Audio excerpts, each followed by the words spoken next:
दोस्तों आज हम बात करेंगे सीता माता के जन्म के कुछ ऐसे रहस्यों के बारे में जिन्हें जानकर आप चौंक जाएंगे। दोस्तों क्या आपको मालूम है कि सीता माता का जन्म कैसे और कहां हुआ? अगर आपको नहीं मालूम है तो हमारे इस वीडियो में अंत तक जरूर बने रहें तथा वीडियो पसंद आए तो वीडियो को लाइक तथा चैनल को सब्सक्राइब अवश्य ही करें। तो चलिए दोस्तों शुरू करते हैं इसी के साथ आज की इस वीडियो को। दोस्तों महर्षि वाल्मीकि ने अपने रामायण में यह लिखा है कि मिथिला राज्य में एक बार सूखा पड़ गया था। इस वजह से ऋषियों ने महाराज जनक को मिथिला में एक यज्ञ का आयोजन करने के लिए कहा ताकि बारिश हो सके। यज्ञ के समापन के बाद महाराज जनक अपने हाथों से ही हल जोत रहे थे और हल जोतते हुए उनका हल का नुकीला भाग जिसे सीत कहते हैं वह किसी ठोस चीज से जाकर टकरा गया और हल वहीं अटक गया। और फिर जब उस स्थान को खोदा गया फिर एक सुंदर कलश प्राप्त हुआ जिसके अंदर एक सुंदर कन्या खेल रही थी। महाराज जनक ने उस कलश से कन्या को निकाला और अपने घर ले गए अपने पुत्री के रूप में। निसंतान सुनैना और राजा जनक की इच्छा पूरी हुई। हल के नुकीले भाग सीत के टकराने से वह कलश प्राप्त हुआ था जिसके कारण माता सीता का नाम सीता रखा गया।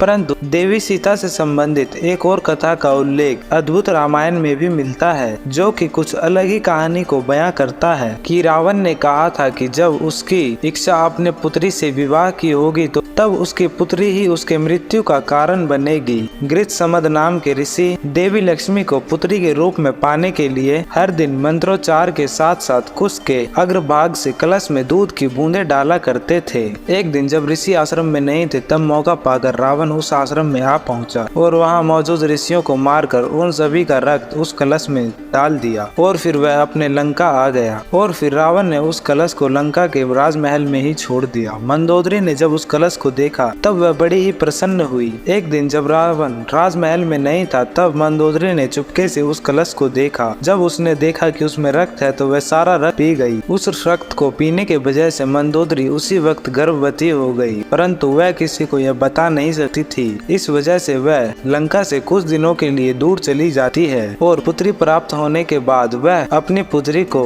कलश में डालकर मिथिला के बंजर जमीन में गाड़ देती है। इस प्रकार से सीता को रावण की पुत्री के नाम से भी जाना जाता है। परंतु देवी सीता के जन्म से जुड़ी एक और कहानी है जो कि वेदवती नाम की एक ब्राह्मण कन्या से शुरू होती है जिसका उल्लेख वर्म व वर कथा में मिलता है। इस कथा में बताया गया है कि एक समय वेदवती भगवान विष्णु की तपस्या किया करती थी ताकि वह उन्हें अपने पत्नी के रूप में स्वीकार कर ले।